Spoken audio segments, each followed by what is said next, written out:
Welcome back, listeners. You're tuned in to Time Warp Thursday, right here on Talk Radio, where the world's most mind-bending mysteries, forgotten histories, and unsolved puzzles collide in the strangest corners of our collective memory.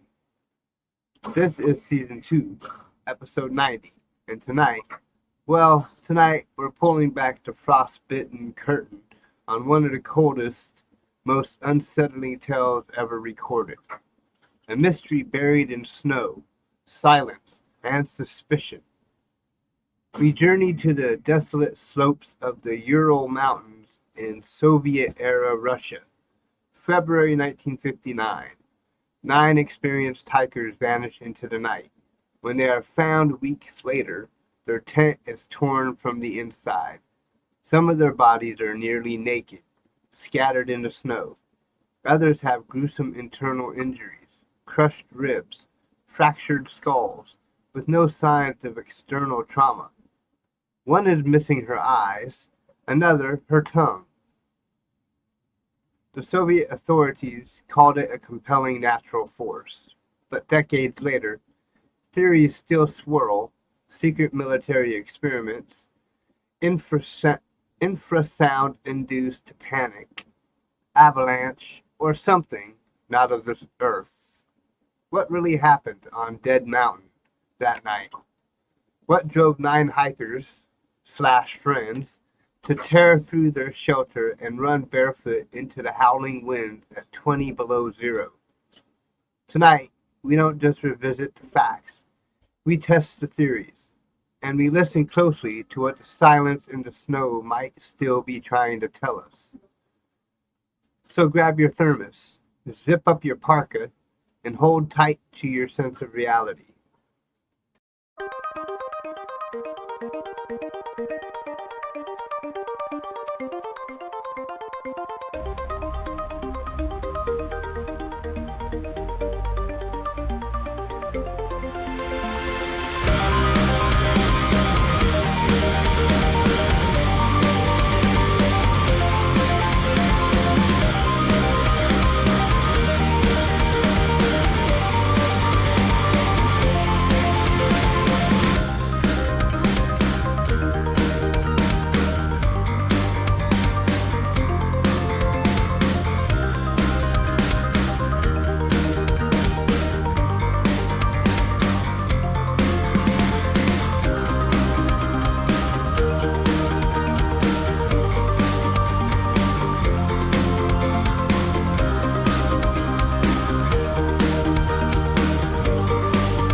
The following is rated TV MA and is intended only for mature audiences. Viewer discretion advised.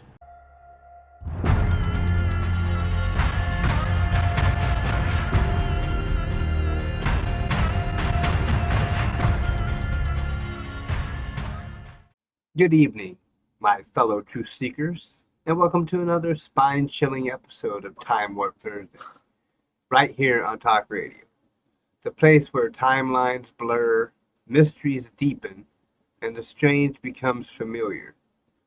Tonight, we peer into one of the most baffling and terrifying events of the 20th century, a story etched into the icy bones of the Russian wilderness, a mystery that has haunted historians, investigators, and conspiracy theorists for over 6 decades. It is known as the Dyatlov Pass Incident. Dyatlov Pass Incident. See, this is Russian. I tried to hold off on this episode because I know the words are going to get just butchered by me, but that's okay.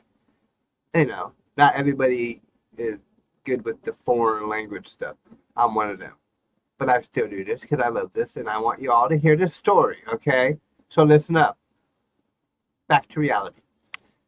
On the frigid night of February 2nd, 1959, 9 young Soviet hikers, strong, skilled, and bonded by friendship, ventured into the snowy shadows of the Ural Mountains. What happened next would spark fear, confusion, and speculation that continues to this day. Their final camp was discovered in ruins, a tent slashed open from the inside, belongings left behind, and their bodies scattered across the frozen terrain. Barefoot, half-dressed, some with unimaginable internal injuries, others with expressions of sheer terror frozen on their faces. What could drive a group of seasoned hikers to flee into sub-zero temperatures in the dead of night with no shoes, no coats, and no hope of survival? Was it a deadly force of nature, an avalanche, a freak wind phenomenon, something rare but unexplainable? Or did they encounter something far more sinister, a classified military experiment, an encounter with extraterrestrial visitors, or a psychological breakdown triggered by the unknown? Theories abound, but tonight, we're not just scratching the surface. We're going deep into the snow, the secrets, and the silence left behind. As always, we want to hear from you, our listeners, our fellow seekers of truth. What's your take on this mystery? Have you heard a theory that keeps you up at night? Let us know in the comments, or email us at finally talk radio, or no, talk radio time warp. Yeah, I get the data. Check the description for the emails. Okay, find the Thursday one. Yeah. As we peel back the frostbitten layers of the Dyatlov mystery. But first, before we dive into witness reports, autopsy files, and classified documents, let's take a moment to set the stage, to walk in their footsteps, to feel the cold on our skin, and to understand just what these 9 souls were up against. Okay, the year was 1959. The Cold War was in full swing, and deep in the heart of the Soviet Union, a group of young adventurers prepared for a journey into the unknown. 9 hikers, all students or recent graduates of the Ural Polytechnic Institute, came together with a shared goal: to test their endurance, explore the vast wilderness of the northern Urals, and earn a coveted Grade 3 hiking certificate, the highest level at the time in the Soviet mountaineering system. Their leader was Igor Dyatlov, just 23 years old, intelligent, disciplined, and respected by his peers. Igor was known for his meticulous, I got it, word up, planning and leadership. He had led many treks before, but this one would be his last. Joining him were Yuri Doroshenko, 21, known for his bravery and fiery spirit. He once fought off a bear with a geologist's hammer during a previous expedition. Some of these names I wanted to butcher. Get ready. George Krivaniskenko, something like that. 23, a joker among the group, always quick with a laugh. He had once worked at a secret Soviet nuclear facility and had a sharp, inquisitive mind. Alexander Zolotaryov, or something. 37, the oldest in the group, a war veteran and survival expert who joined the expedition late. Mysterious to some, respected by all. Zenaida Kolmogorova, 22, one of two women on the team, and known for her strength and resilience. She was loved by her peers for her courage and kindness. Rustam Slobodin, 23, an athlete, an intellectual, quiet, determined, and fiercely independent. Nikolai Thibault-Brignol, 24. I'm terrible with the Russian names, man. It's just like, I ain't got that accent, you know. A bright, charismatic engineering student with a noble-sounding name and a fearless nature. Lyudmila Dubinina, 20, compassionate and strong-willed. She once carried another hiker's gear when he was injured, despite her own exhaustion. Yuri Yudin, 21, the only survivor. He turned back early in the expedition due to illness, a twist of fate that would haunt him for the rest of his life. Imagine that, yeah. These were not amateur thrill seekers. They were elite, disciplined, and prepared for the harsh terrain, armed with skis, maps, diaries, and their camaraderie. They set off in high spirits, unaware that they were walking into legend and tragedy. Their destination was Otorten, a remote mountain whose name in the local Mansi language means "don't go there." But this wasn't superstition. It was just geography to them. The terrain would be difficult. The temperatures would be brutal. But they had done this before. Only this time, they wouldn't return. When they failed to send their expected telegram announcing their safe arrival, concern quickly escalated into dread. A search and rescue mission was launched, and what the searchers uncovered weeks later, buried beneath ice and time, was not just a scene of death, it was a scene of terror. One that would confound experts, ignite decades of theories, and remain an unsolved enigma in the annals of history. Not the annals. But coming up next, we examine what the rescue team actually found, and the first signs that this was no ordinary accident. The Dyatlov Pass mystery begins to unravel, one haunting discovery at a time. The days turned into weeks. Search teams trudged through the deep snowdrifts of the Urals, guided by little more than a last known route, a gut-filling and growing dread. Then, on February 26th, nearly a month after the group was expected to return, rescuers made a chilling discovery, one that would change the story forever. High on the slopes of Kholat Syakhi, or Mountain of the Dead in the local Mansi language, the searchers found the hikers' tent, but it was unlike anything they expected. It had been slashed open from the inside, not torn by the wind, not clawed at from without, cut deliberately by someone inside trying to escape. The hikers had fled in such haste they didn't even stop to put on their boots or jackets. Most of their winter gear was still inside, untouched. Outside the tent, footprints, barefoot and socked, traced a frantic path downhill toward the tree line, as if they had run blindly into the night. Not in formation, not calmly, but scattered, confused, desperate. At the edge of the forest, under a tall Siberian pine, they found the first two bodies, Yuri Doroshenko and Georgy Krivonishenko. I cannot say these names, it's terrible. I'm sorry for that.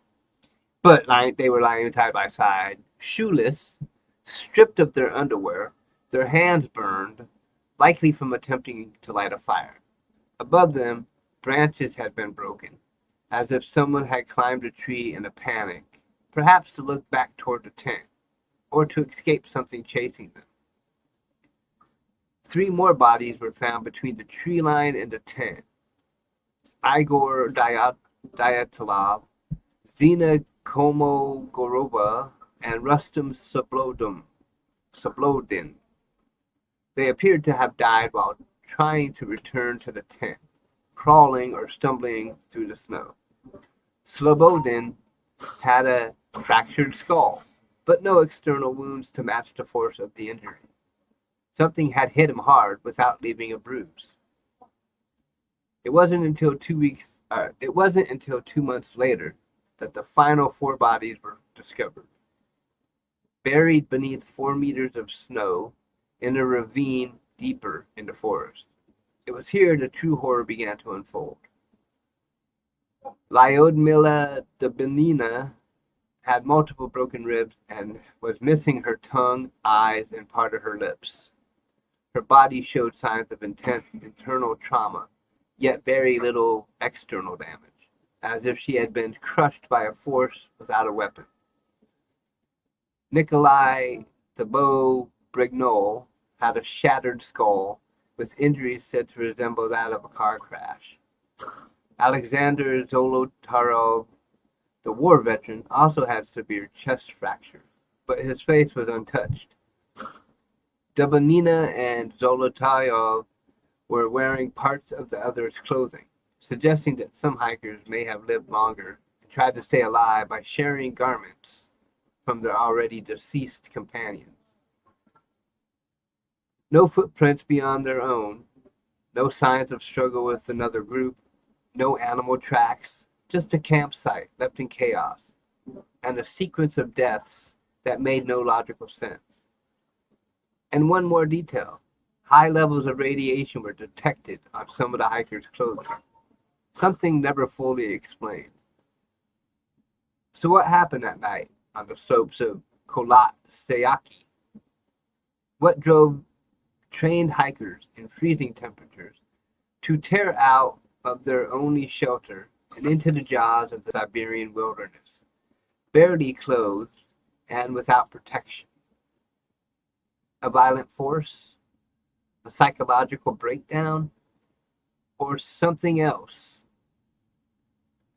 Next, we are going to dive into the theories, from avalanches and infrasound to secret military experiments and otherworldly encounters. The Dyatlov Pass mystery only deepens from here. Over the years, the Dyatlov Pass Incident has evolved from a Soviet-era mystery into a global enigma, drawing the attention of scientists, journalists, conspiracy theorists, and even paranormal investigators. So tonight, let's peel back the layers and take a closer look at the most compelling theories and what each one reveals or conceals about that night in 1959. Theory number one, UFO encounter. Let's begin with one of the most sensational theories, extraterrestrial involvement. Several witnesses in nearby regions reported seeing strange orange orbs in the sky around the time of the hikers' deaths. These glowing spheres were documented by locals and even members of the military. Some believe the hikers may have seen something they weren't meant to see, a craft, a presence, or a light source that triggered their panic. The radiation found on their clothing, the missing tongue and eyes, the severe trauma with no external wounds. To believers, these are not just coincidences. They're signs of a close encounter of the most terrifying kind, okay? Could the hikers have stumbled across an alien landing? Or worse, a confrontation? Theory number 2, military involvement and cover-up. Then there's the military theory, which has haunted this case from the beginning. Some suspect that the hikers had entered a restricted military zone, unknowingly crossing into an area being used for classified weapons testing, possibly involving parachute mines or infrasonic weapons. The nature of the injuries, intense internal trauma without outward bruising, similar to what you'd expect from a blast wave, supports this in the eyes of some researchers. Others point to the missing pages of investigation files, the hasty way the case was closed, and the sealed Soviet records that only reopened decades later. And then there's the unsettling fact that some of the victims' clothes were radioactive. Coincidence or evidence of exposure to experimental materials? Could these young hikers have been accidental casualties in a Cold War cover-up? Theory number 3, natural disaster, katabatic wind, avalanche, or infrasound. Of course, not all theories invoke the extraordinary. Some look at the raw power of nature itself. A leading hypothesis involves a katabatic wind, a sudden, violent gust of air rushing down from the mountain, capable of sweeping people off their feet and inducing panic.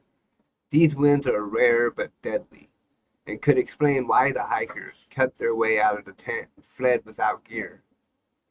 Then there's the ever-present avalanche theory, a slab avalanche, more subtle than a traditional one, might have caused just enough displacement to terrify the group into thinking a larger collapse was imminent. In their panic, they fled, only to suffer exposure in sub-zero conditions.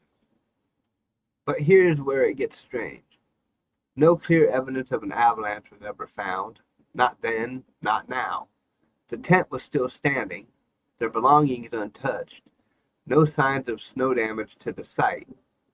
And finally, a more recent theory, infrasound, low-frequency sound waves generated by wind and topography, which can induce intense fear, anxiety, even hallucinations in humans. It's plausible that the shape of the mountain and the wind patterns triggered a psychological phenomenon that caused mass panic. So, what do you believe? Was it a natural disaster with unfortunate timing? Aliens. A military experiment gone wrong? Or did something otherworldly disturb the peace of that snowy night? The wife back here says aliens, which is probably my conclusion as well, because of all Actually, the Russians are corrupt right now. Like, Putin's corrupt, so, like, I don't know. Well, this has been 1959, my love. Oh, okay. Well, yeah, Soviet Russia was kind of still corrupt back then, too. I don't Anyway, know. we have our opinion. Aliens sound good. Military involvement sounds kind of fair as well. But, you know, Not just Russian military, but all military would be wacky. yes, We do all kinds of experiments on people. the U.S. military is a little whacked too, you know, with Area 51 and all this stuff, you know. But, you know, still to come, the official investigation, the Soviet secrecy, and why the Dyatlov Pass Incident still refuses to rest, even after all these years. And don't forget, we want to hear from you.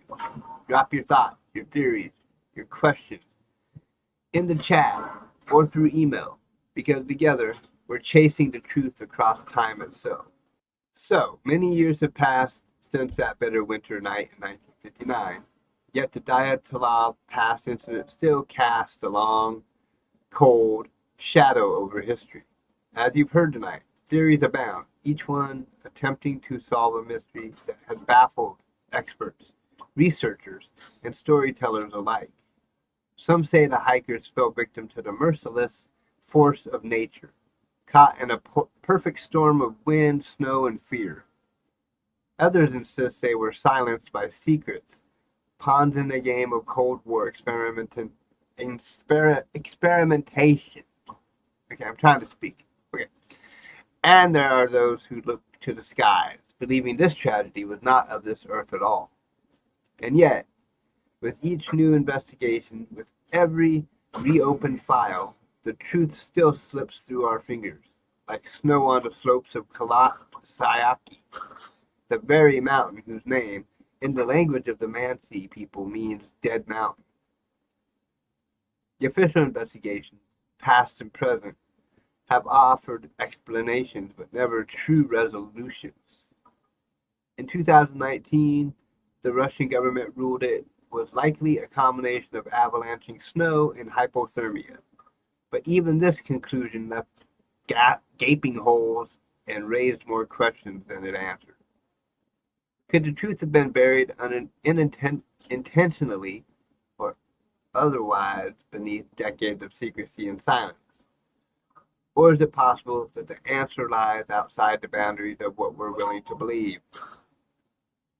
Tonight, we invite you to do more than listen. We invite you to question, to think, to wonder. What do you believe happened on that mountain? Were these 9 souls victims of a tragic twist of fate? Or were they witnesses to something so profound, so unsettling, that it could never be publicly acknowledged? Their names: Igor, Zina, Lyudmila, Rustam, George, Alexander, Nikolai, Yuri Doroshenko, and Yuri Yunde deserve more than cold footnotes in history. They deserve remembrance. They deserve clarity. And perhaps one day, someone will find it. Thank you for joining us tonight on Time Warp Thursday. We'll be back next week with another journey through history's most haunting questions. But before we go, we want to hear from you. Head over to our socials, comment, message us, or email us. Tell us which theory makes the most sense to you. Do you believe the Dyatlov hikers stumbled into something beyond comprehension? Or was this a chilling reminder of just how unforgiving nature can be? And remember, sometimes the past doesn't stay buried. Sometimes it echoes. Thank you for walking with me tonight, through snow-covered slopes, through fear and speculation, through time itself. The Dyatlov Pass Incident may remain unsolved, but it reminds us of the fragility of truth and the enduring power of human curiosity. Each week on Time Warp Thursday, we peel back the layers of forgotten history, strange happenings, and stories that defy easy explanation. And whether we find answers or only more questions, we are in this search together.